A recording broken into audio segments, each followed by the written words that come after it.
सहोदितं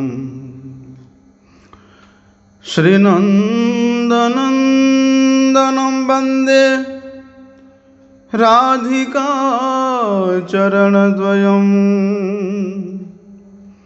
गोपीजनसमायुक्तं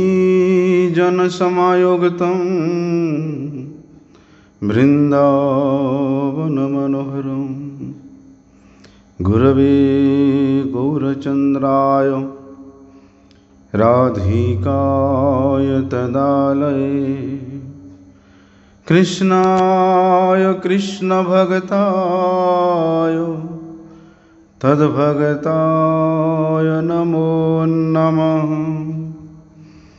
वाञ्छाकल्पतरुर्भ्यश्च कृपासिन्धुभ्यैव च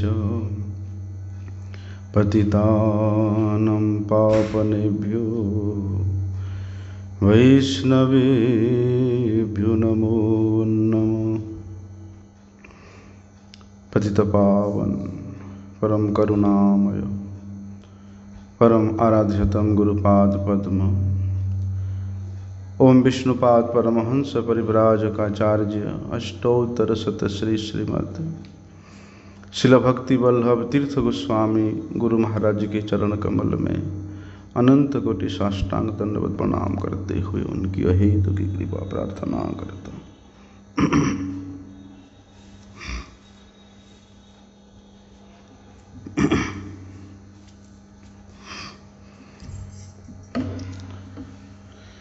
गृह बा वनते थाको सदा हरि बलि डाक हा गौरांग बलि डाक। वास्तव में जिसके मुख में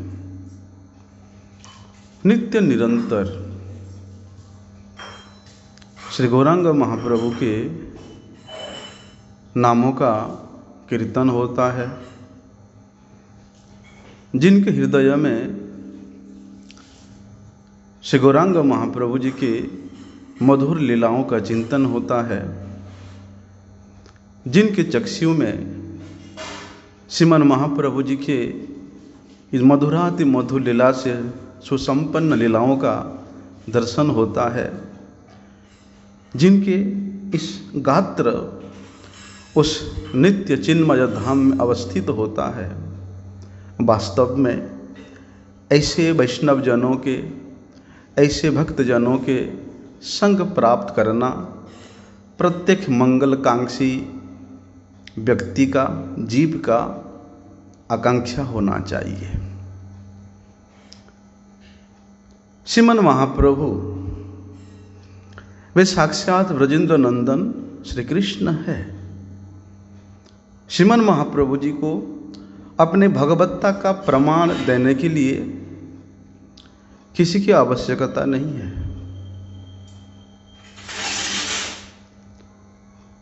अरे जिनके भगवत्ता से अन्यों की भगवत्ता का प्रकाशन होता है, बोलते उन स्वयं भगवान को अपने भगवत्ता का प्रमाण के लिए कभी भी किसी का अपेक्षा नहीं रहता है। कविराज गोस्वामी जी वहां वर्णन किया है, जार भगवत्ता हरिते अन्येर भगवत्ता स्वयं भगवान शब्देर तहाते ही सत्ता। जिस प्रकार एक विशाल सरोवर से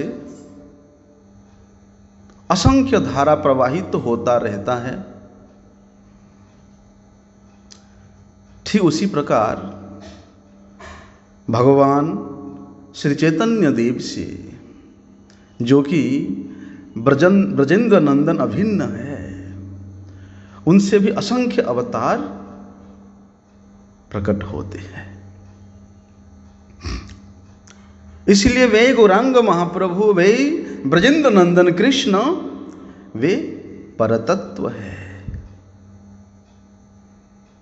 ना केवल परतत्व है, समग्रस्य ऐश्वर्यस्य वीर्यस्य जशस्य श्रिय ज्ञान वैराग्यस्य भंगतिंगना। वे पूर्ण ज्ञानमय है, वे पूर्णानंदमय है, परम महत्व से वे परिपूर्ण है।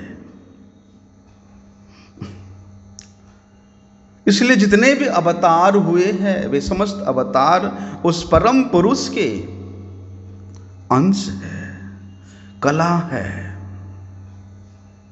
और स्वयं भगवान श्री कृष्ण वे सबके अवतंस है, सबके अंशी है। ना केवल अंशी है, भगवान श्री कृष्ण को आश्रय करके ही असंख्य अवतार प्रकट होते हैं। स्वयं भगवान कृष्ण सर्वाश्रय। जितने भी अवतार हुए हैं वे सब के सब अवतार श्री कृष्ण को आश्रय करके ही प्रकटित होते हैं। ये बात समस्त शास्त्र उद्घोषणा करते हैं। परम ईश्वर कृष्ण सर्वशास्त्रे कहे, परमेश्वर श्री कृष्ण ही है। ये सब शास्त्र बड़े ही प्रफुल्लित हृदय से उद्घोषित करते हैं।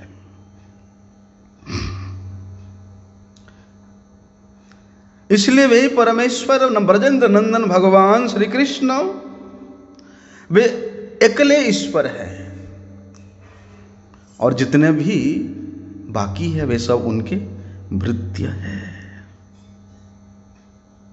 उनके दास है। स्वयं भगवान कृष्ण अकेले ईश्वर वे किस प्रकार है? वे अद्वितीय है, वे नंद महाराज के आत्मज है, वे नंदात्मज है, वे रसिक शेखर है, वे रास विलासी है, वे ब्रज ललनाओं के ब्रजांगनाओं के वे नागर है, उनके पोषक है, उनके पालक है। आर्जत शब्द खतार परिकर।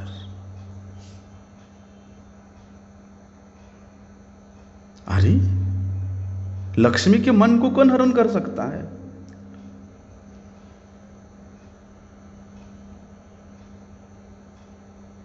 बोलते हैं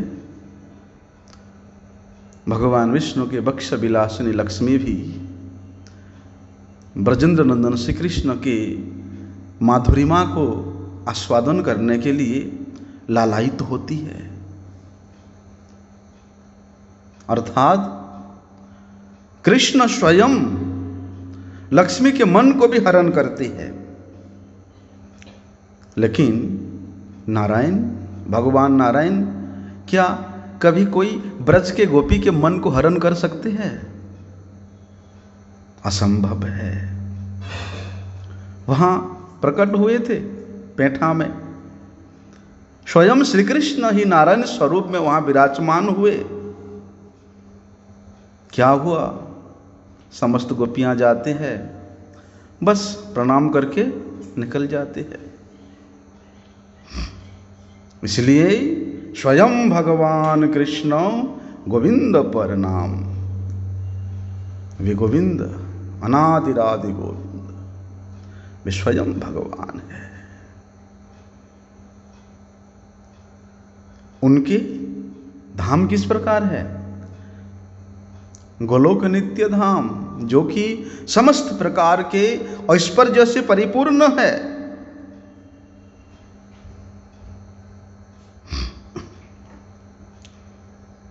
बोलते वे कृष्ण वे अद्वैतत्व ज्ञान वस्तु है।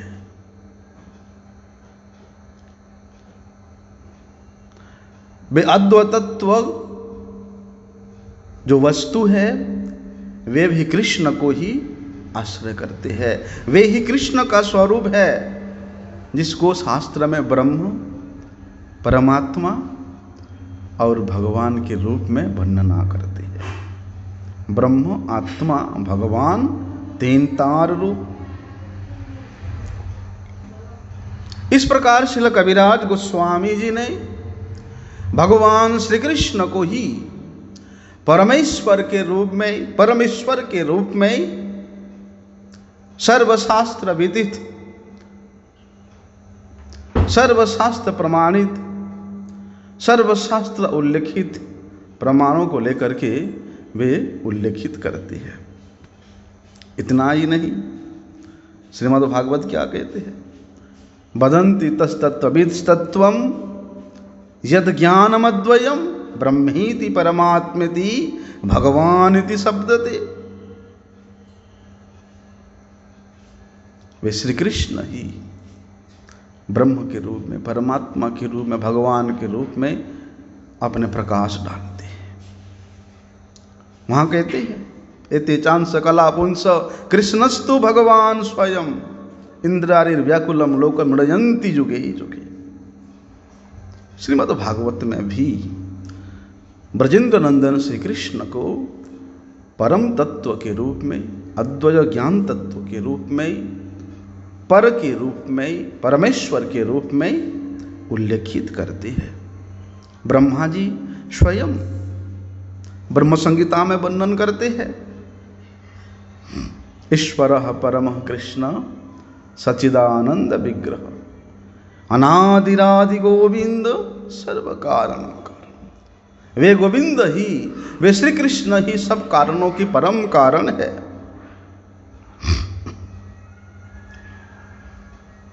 इस प्रकार अनेक शास्त्रों से भूरी भूरी प्रमाणों को लेकर के कविराज गोस्वामी जी ने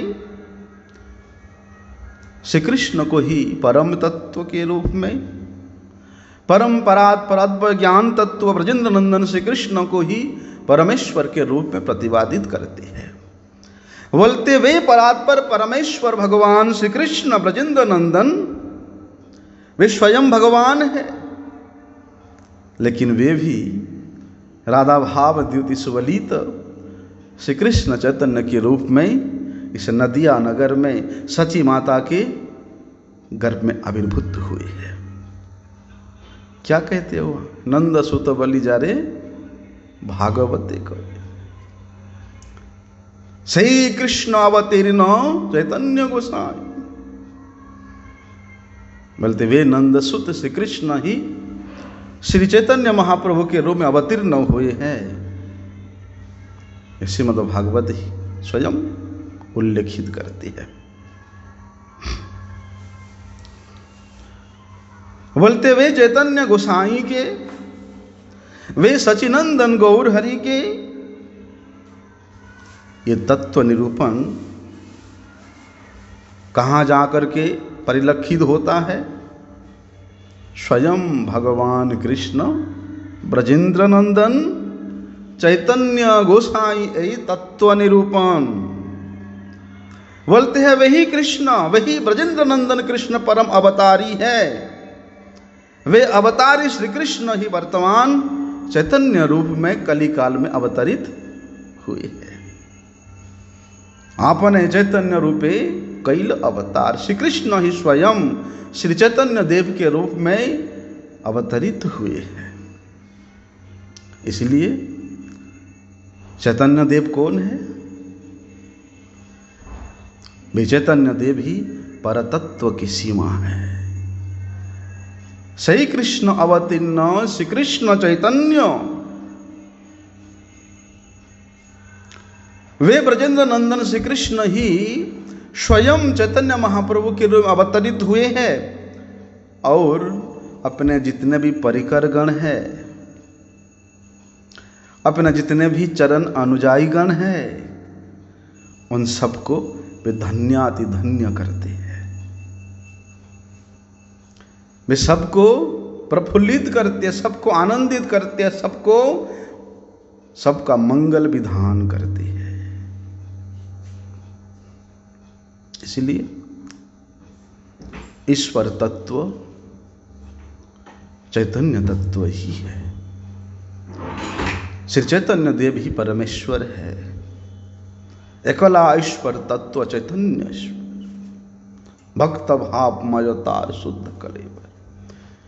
यद्यपि वे चैतन्य देव परमेश्वर है, लेकिन वे भक्त के भाव को लेकर के, भक्त के कलेवर को लेकर के, भक्त के कांति को लेकर के, भक्त के महिमा को वर्णन करने के लिए वे प्रकट हुए हैं।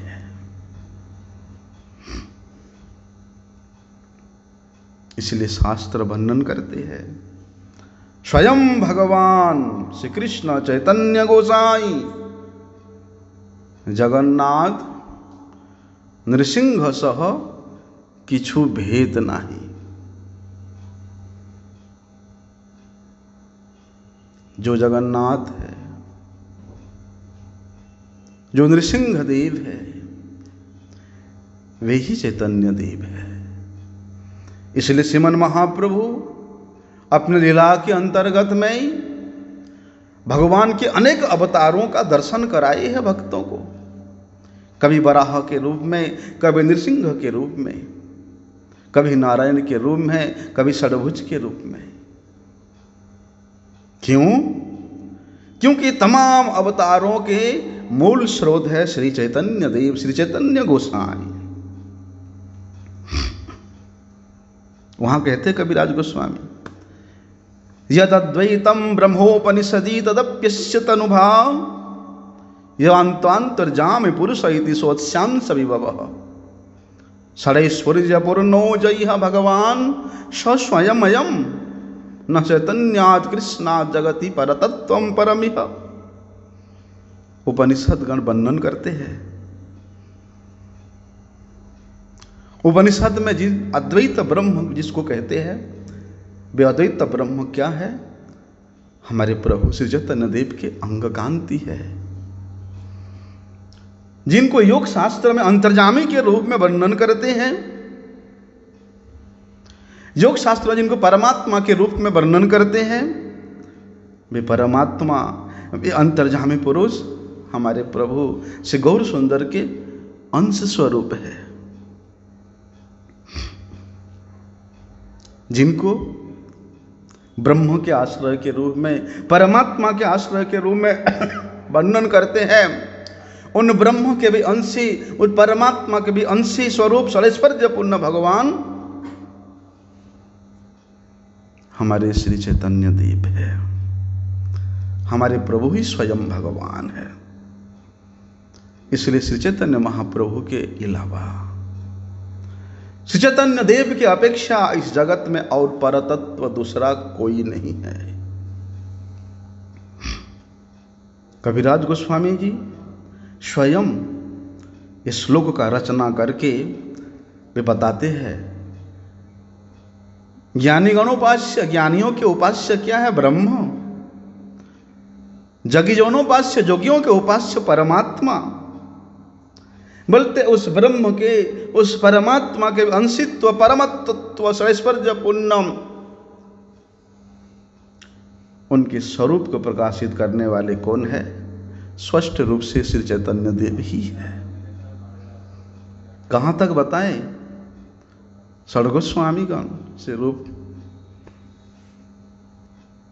स्वरूप रघुनाथ सनातन, रघुनाथ भट्ट, रघुनाथ दास गोस्वामी, श्री जीव गोस्वामी, श्री गोपाल भट्ट गोस्वामी, श्री प्रबोधानंद सरस्वती जी, श्री वासुदेव सार्वभौम, श्रीमन महाप्रभु के जितने भी पार्षद प्रवण गण हुए हैं, ऐसे कि कृष्णदास कविराज गोस्वामी जी, विश्वनाथ चौधरीपाद जी, बलदेव विद्याभूषण प्रभु जी, सबके सब श्रेष्ठ वैष्णवगण श्रीमन महाप्रभु को ही अभिन्न ब्रजेंद्र नंदन के रूप में वर्णन करते हैं।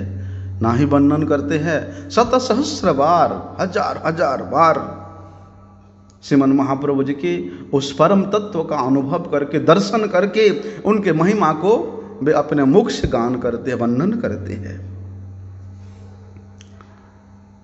कविराज गोस्वामी जी ने अपने रचित चैतन्य चरितामृत के वर्णन प्रसंग में उन्होंने लिखा है, गदाधर पंडित गोस्वामी जी और उनके शिष्यों में से जो प्रभुत्व थे अनंत आचार्य जी, उस अनंत आचार्य के परम प्रिय शिष्य पंडित हरिदास जी, बोलते वे तमाम वैष्णवोचित गुणों से विभूषित थे। वे भी नित्य निरंतर से गौर लीला रस का आस्वादन करते थे। वृंदावन दास ठाकुर व्यासावतार श्री वृंदावन दास ठाकुर श्रीमन महाप्रभु जी के लीला को अपने चैतन्य भागवत में, चैतन्य मंगल में वर्णन कर रहे हैं। श्रीमन महाप्रभु जी के लीला को वर्णन करते करते उनके इष्ट से नित्यानंद प्रभु का लीला वर्णन का आवेश होने के कारण वे श्रीमन महाप्रभु जी के शेष लीला को आवेशता के कारण, जिस प्रकार से सुखदेव गोस्वामी जी भानुनंदिनी श्रीमती राधा रानी के नामों का उच्चारण करने मात्र से भाव विभोर हो जाते थे और श्रीमती राधा रानी के नामों को उच्चारण करने में असमर्थ होते थे। असमर्थ नहीं बोल सकते हैं। उनके भावों के अंदर में, उनके रोम रोम में, उनके सांस सांस में, उनके प्रत्येक कण में श्रीमती राधा रानी ही बसी हुई है।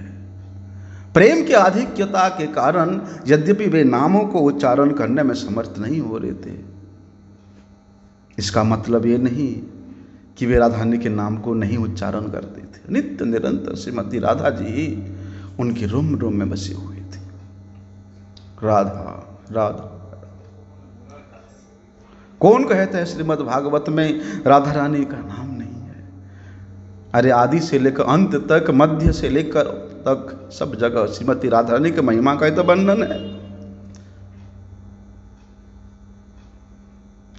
श्रीमती राधा रानी की महिमा को श्रवण करने के लिए कृष्ण लीला है।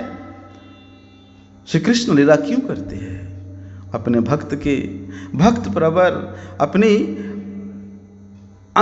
अभिन्न श्रीमती राधा रानी के महिमा को वर्णन करने के लिए, श्रवण करने के लिए ही वे ये तमाम लीला करते हैं। बोलते ठीक उसी प्रकार वृंदावन दास ठाकुर भी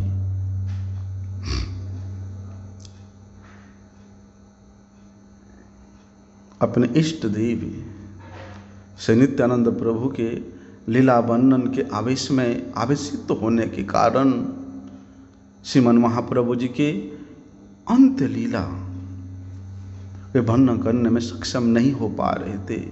एक कारण ये, और दूसरा ग्रंथ विस्तार के भय से वे विस्तारित रूप से श्रीमन महाप्रभु जी के इस अनंत लीला को वर्णन करने में समर्थ नहीं हो रहे थे। इसलिए श्रीमन महाप्रभु जी लीला को वृंदावन दास ठाकुर जी ने श्री चैतन्य भागवत में सबसे पहले उसको सूत्र आकार में वर्णन किया है।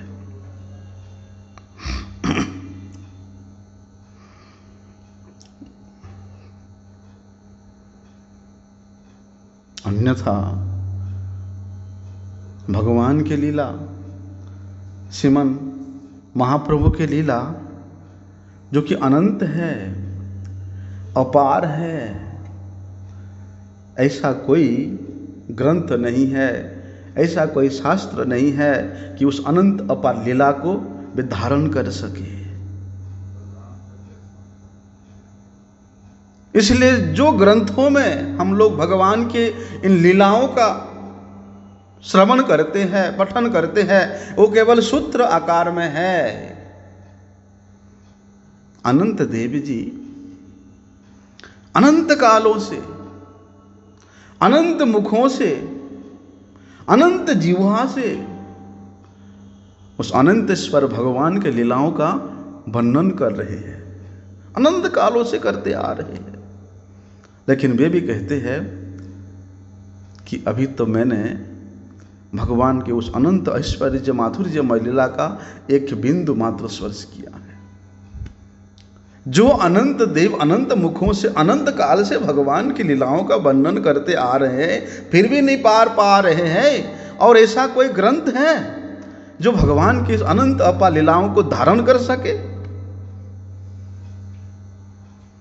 इसलिए वृंदावन दास ठाकुर ने ग्रंथ विस्तार के भय से श्रीमन महाप्रभु जी के उस अनंत लीलाओं का वर्णन नहीं कर पाए।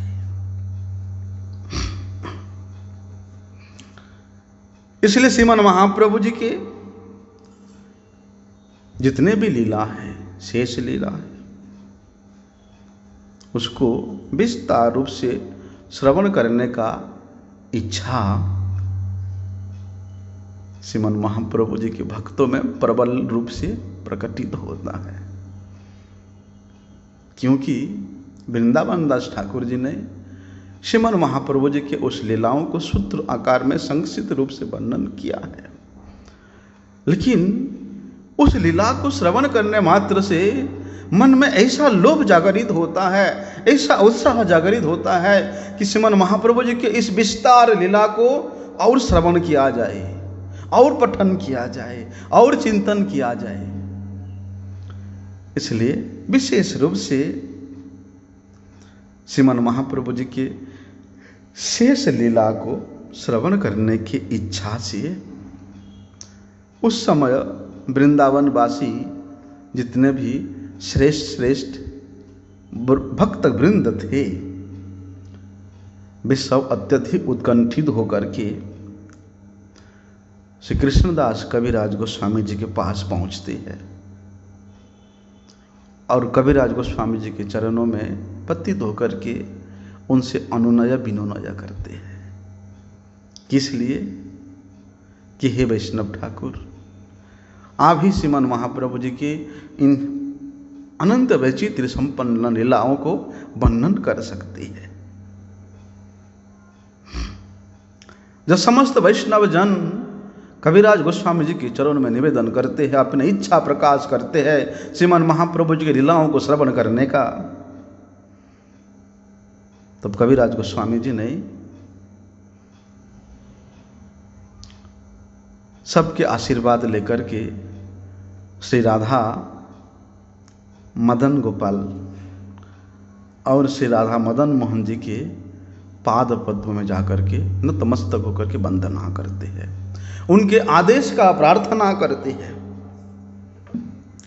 जब कविराज गोस्वामी जी राधा मदन गोपाल मंदिर में, राधा मदन मोहन मंदिर में जाकर के प्रणाम किया, उसी समय एक अलौकिक घटना हुआ। जैसे ही कविराज गोस्वामी प्रणाम करते हैं, श्री राधा मदन मोहन के गला से, कंठ से एक माला आकर के नीचे गिरता है। उसी समय समस्त वैष्णव जन हरिध्वनि करते हैं और मदन मोहन जी की इच्छा को, मदन मोहन जी की कृपा को, मदन मोहन जी के उस निर्देश रूपी माला को लेकर के पुजारी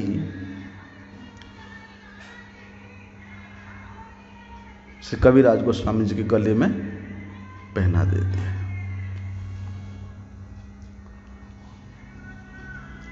मदन मोहन जी के उस आज्ञा माला को प्राप्त करके कविराज गोस्वामी जी बड़े आनंदित होते हैं, बड़े उल्लसित होते हैं। वे समस्त वैष्णव गणों के शुभेच्छा को, समस्त वैष्णव जनों की इच्छा को और समस्त वैष्णव जनों की कृपा को शिरोधार्य करके वे श्रीमन महाप्रभु जी के इस अनंत वैचित्र्यमय अंत लीला का वर्णन करने में प्रारंभ करते हैं। क्या लिखते हैं वहां कविराज गोस्वामी जी? यही ग्रंथ लिखाए मोरे मदन मोहन, आमार लेखनी जेन सुकेर पठन। सही लिखी मदन गोपाल मोरे जे लेखाए, काष्ठेर पुतली जेन कोह के नाचाए। कविराज गोस्वामी जी वहां वर्णन करते हैं कि ये चैतन्य लीला, ये ग्रंथ मैं स्वयं नहीं लिख रहा हूं, इसको स्वयं मदन मोहन जी मुझे लिखवा रहे हैं।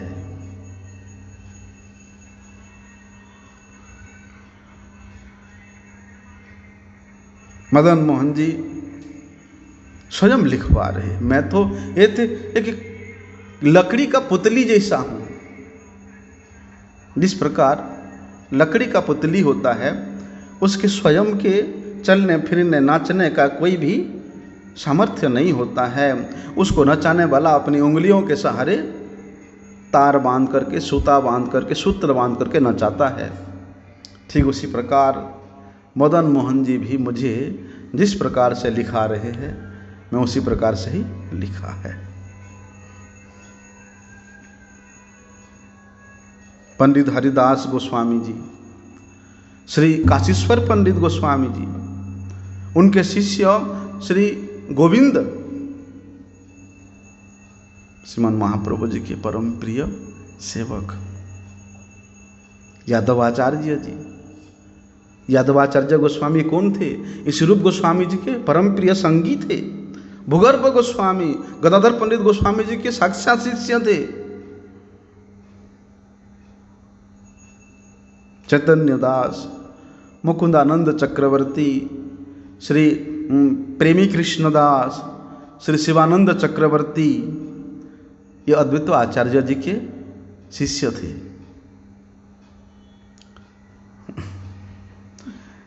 बोलते ये सब वैष्णवगण श्री कविराज गोस्वामी जी के पास आकर के श्रीमन महाप्रभु जी के इस अंतिम लीला को श्रवण करने का इच्छा प्रकाश करते हैं।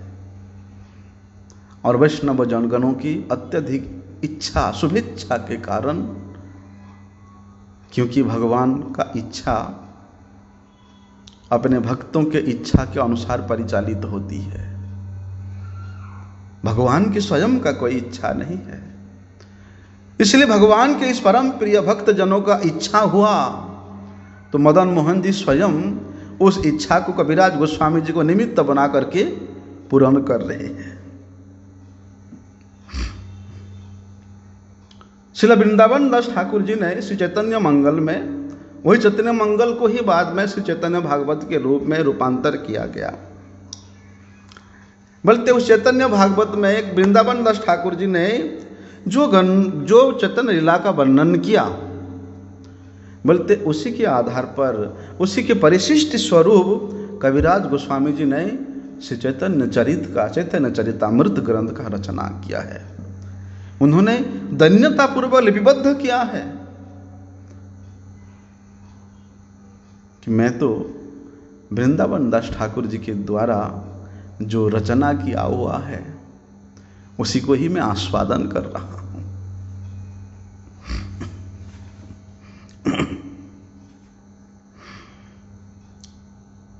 रघुनाथ दास गोस्वामी जी पेजपुरी में थे।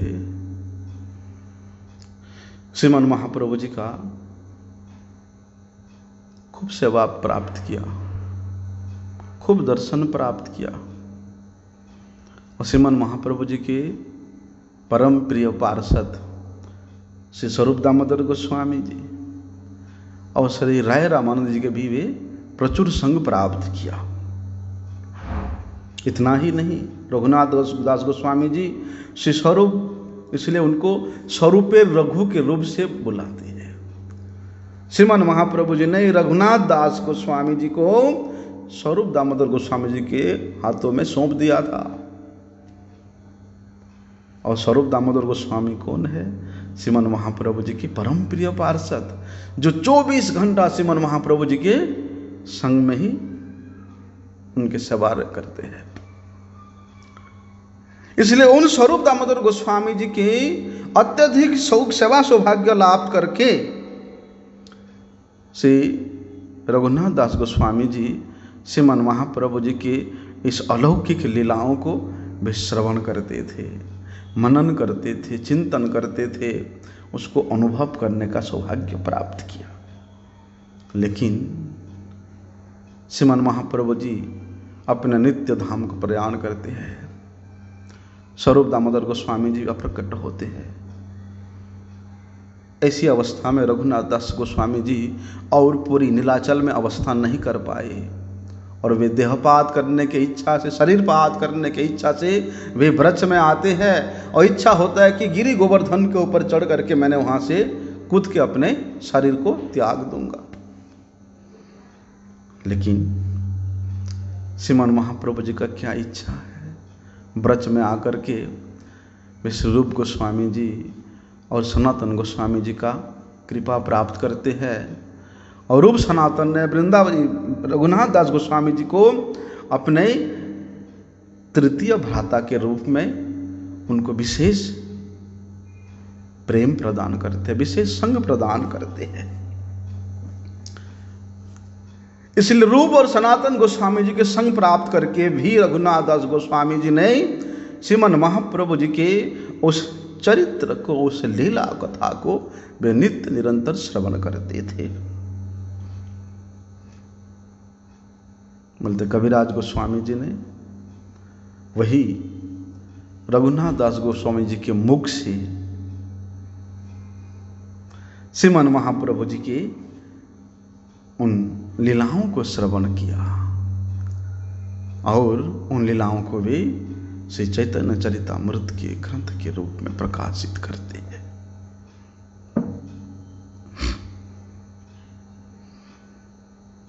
कविराज गोस्वामी जी वहां वर्णन करते हैं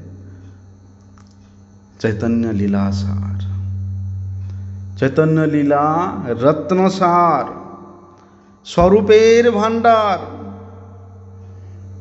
तिहो थुइल रघुनाथिर कंठे।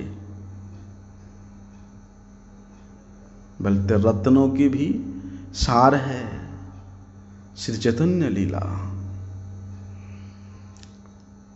और वे रत्न श्री स्वरूप दामोदर गोस्वामी जी के भंडार में भरपूर है।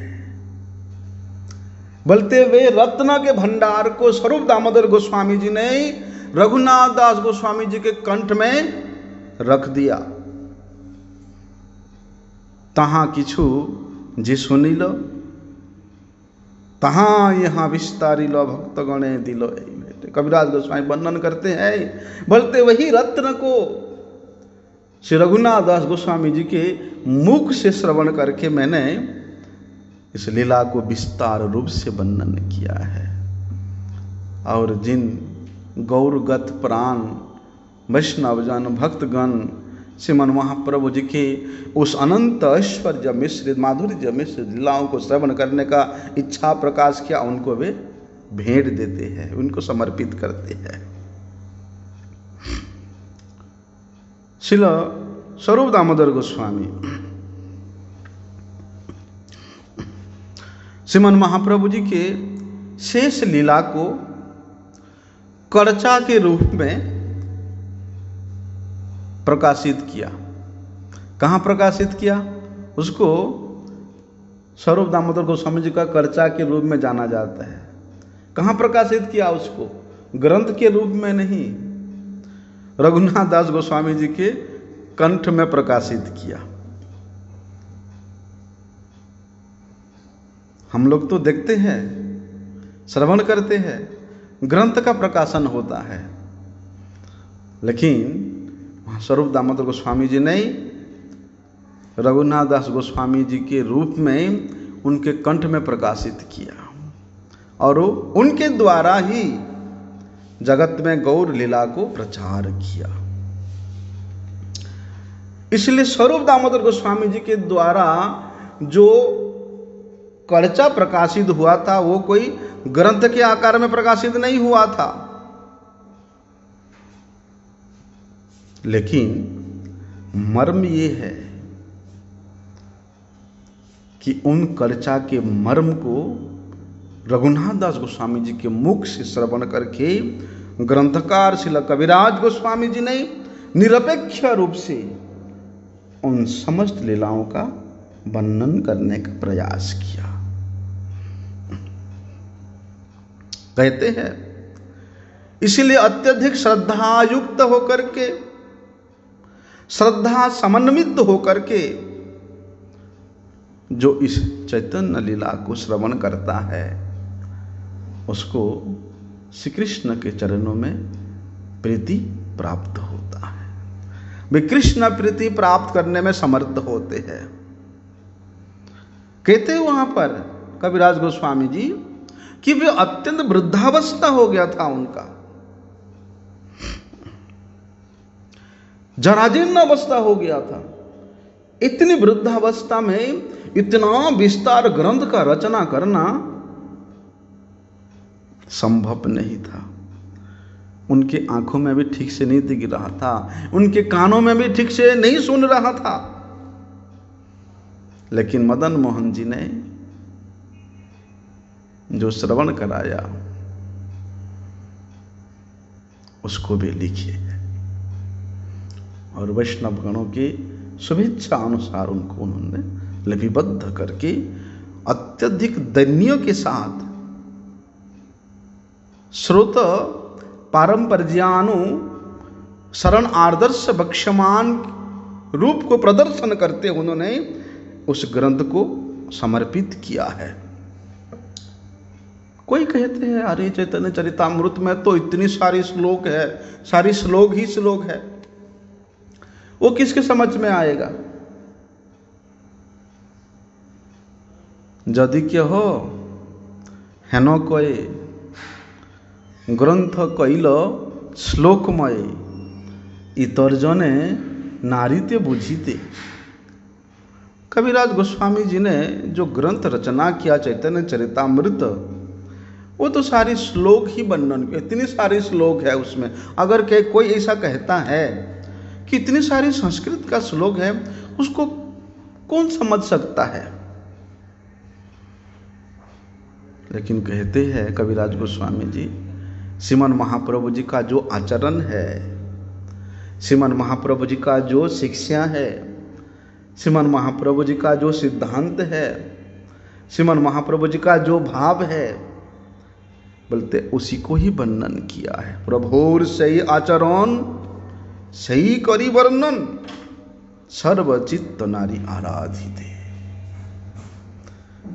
मैं सबको प्रसन्न करने के उद्देश्य से इस ग्रंथ का रचना नहीं किया। श्रीमन महाप्रभु जी ने जो निर्देश दिया है, श्रीमन महाप्रभु जी ने जो आचरण किया है, क्योंकि श्रीमन महाप्रभु जी स्वयं घोषणा करते हैं आपने आचरी धर्मों सिखामू सवारे, तो उनके आचरण से विहीन कोई सहज सरल उसको मैं वर्णन करके दूसरे को प्रसन्न करने के इच्छा से वर्णन नहीं किया है।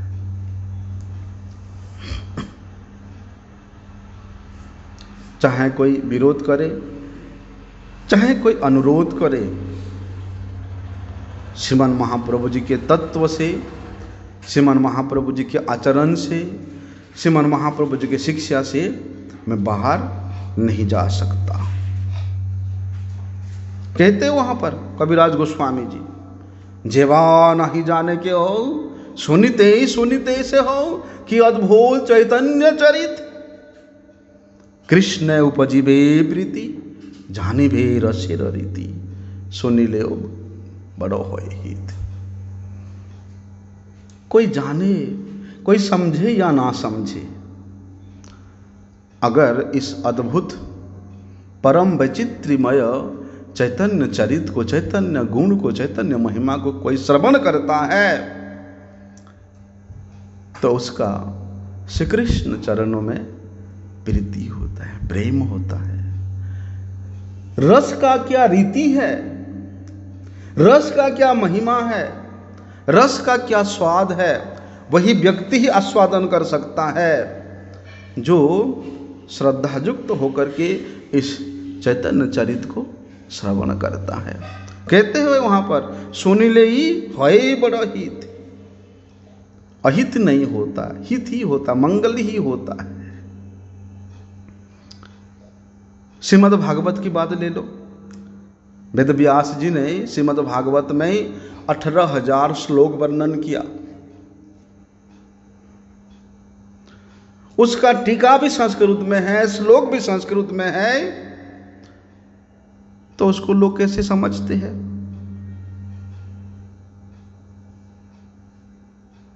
और इसमें चैतन्य चरितामृत में सूत्र आकार में कुछ श्लोक वर्णन किया है और उसका भी मैंने व्याख्या भी किया है, तो वो कैसे समझ में नहीं आएगा लोगों को? भागवत श्लोकमय टीकातार संस्कृत है, तबु कैसे बुझे त्रिभुवन। तब तो श्रीमद् भागवतम के उन संस्कृत व्याख्या को, संस्कृत श्लोक को सब बुझते हैं, सब समझते हैं। यहाँ श्लोक 2-4 तार व्याख्या भाषा करी कहने ना बुझे सर्वजन। कविराज गोस्वामी वर्णन करते हैं कि इसमें 2-4 श्लोक मैंने वर्णन किया है, तो उसको कौन नहीं समझेगा। श्रद्धायुक्त होकर के चैतन्य चरित को श्रवण करेगा तो उसको सब समझ में आएगा। इसलिए वहां वर्णन करते कविराज गोस्वामी जी, शेष लीलार सूत्रगण कैल किछु विवरण यहाँ विस्तारित चित्त होय। श्रीमन महाप्रभु जी की अंत्य लीला का, शेष लीला का, उसको मैं केवल सूत्र रूप में वर्णन किया है, कुछ विवरण किया है, लेकिन मेरा इच्छा है कि इसको मैं विस्तार से वर्णन करूं। लेकिन थाके यदि आयु शेष विस्तार व लीला शेष यदि महाप्रभु की कृपा हुए, अगर मेरा आयु का कुछ समय और बचा है तो श्रीमन महाप्रभु जी की कृपा है तो विस्तार से वर्णन करने का प्रयास करूंगा। वहां लिखते कविराज गोस्वामी जी कि आमी वृद्ध जरातुर लिखिते कांपे और मन किछु ना होए स्मरण। देखो ऐसी अवस्था में कविराज गोस्वामी वर्णन करते हैं कि मैं तो जरातुर हूं, रोगग्रस्त हूं, उसके ऊपर में मेरे मन में कुछ स्मरण भी नहीं है। मैंने कुछ बोला, कुछ सुना, वो भी स्मरण से बाहर है। ना देखिए नयन, ना तो मैं देख सकता हूं, ना सुनिए श्रवण, कुछ श्रवण करने का भी मेरा और क्षमता नहीं है। तब वो लिखी ये बड़ा विस्मय। उसके बाद भी मदन मोहन जी मुझे ये लिखवा रहे हैं, कितनी बड़ी विस्मय है, आश्चर्य है। यही अंतलीलासार सूत्र मध्य विस्तार करी किछु करिलो वर्णन। कहते हैं कविराज गोस्वामी जी कि श्रीमान महाप्रभु जी की इस लीला को सूत्र आकार में विस्तार रूप से वर्णन करने का इच्छा है, लेकिन ये वर्णन करते करते अगर मेरा मृत्यु हो जाता है, अगर मैं उसको वर्णन करने में समर्थ नहीं हो पाता है,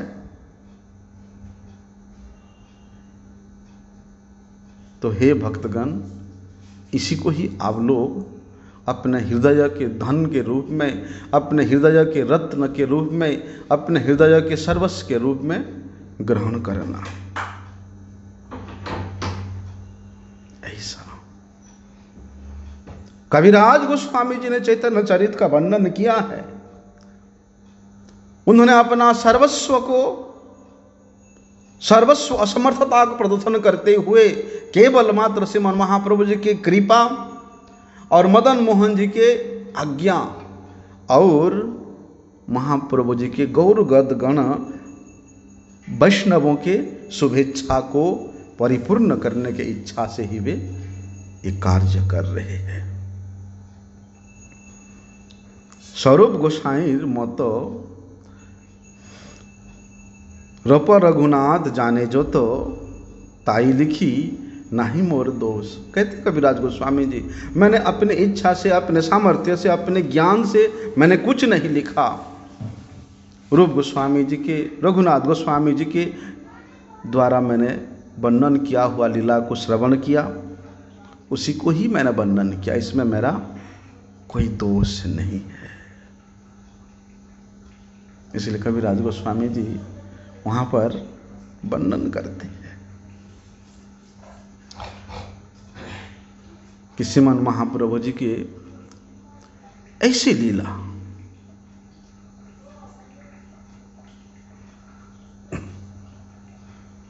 क्या वर्णन करते हैं। उन्होंने अत्यधिक दैन्य को प्रकाशित करते हुए पुनः पुनः प्रत्येक परिच्छेद में उन्होंने वर्णन किया है। और इतना धन्यता युक्त होकर कविराज गोस्वामी जी वहां वर्णन कर रहे हैं कि प्रभुर गंभीर लीला नापारी बुझीते, बुद्धि प्रवेश नाही ताते नापारी वर्णिते। श्रीमन महाप्रभु जी के लीला इतना गंभीर है, श्रीमन महाप्रभु जी के भाव इतना गंभीर है। श्रीमन महाप्रभु जी के आचरण की भी ले लो, विचारण भी ले लो, परम गंभीर है।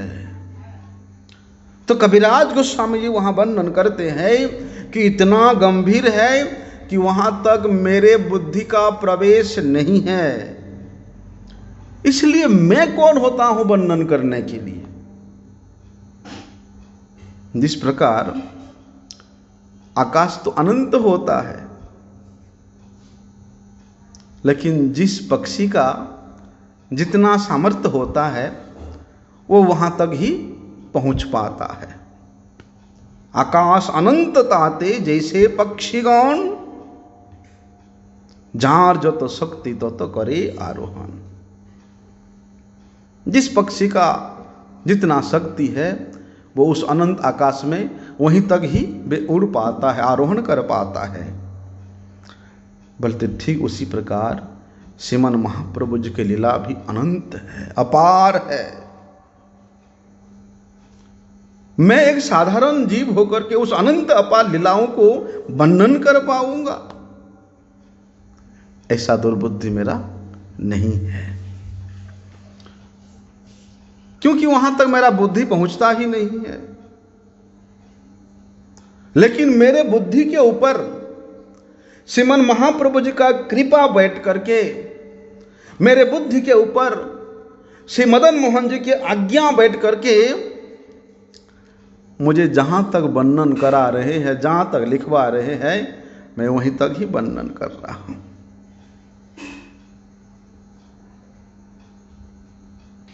लेकिन कहते हैं आमी अति क्षुद्र जीव पक्षीरांगाटुनी जे जे छे तृष्णायो पिए समुद्रे पानी। मैं तो एक क्षुद्र जीव हूं। अगर कोई एक पक्षी विचार करे कि मैं पानी को पी पी के समुद्र को सुखा दूंगा, संभव है? वो तो एक बिंदु मात्र पानी पिएगा समुद्र का, पता भी नहीं चलेगा कि एक बिंदु पानी कहां गया। मतलब ठीक उसी प्रकार मैं भी श्री चैतन्य चरित्र रूप अमृत, अपार अमृत को पान करने के लिए तृष्णाचित्त होकर के, पिपासा युक्त होकर के उसमें पीने का प्रयास किया है।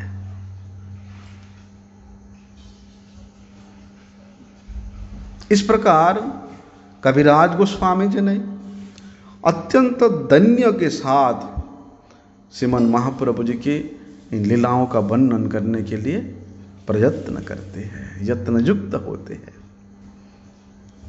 तो श्रीमन महाप्रभु जी के इन लीलामृत सार को उन्होंने किस प्रकार वर्णन किया है, किस प्रकार से उस अमृत के बिंदु को उन्होंने आस्वादन किया है और इस त्रिजगत को आस्वादन कराया है, उन लीलाओं को हम लोग आगे आगे श्रवण करते रहेंगे। वांछा कल्पतरुभ्यश्च कृपा सिंधुभ्यैव च पतितानां पावनेभ्यो वैष्णवेभ्यो नमो नमः।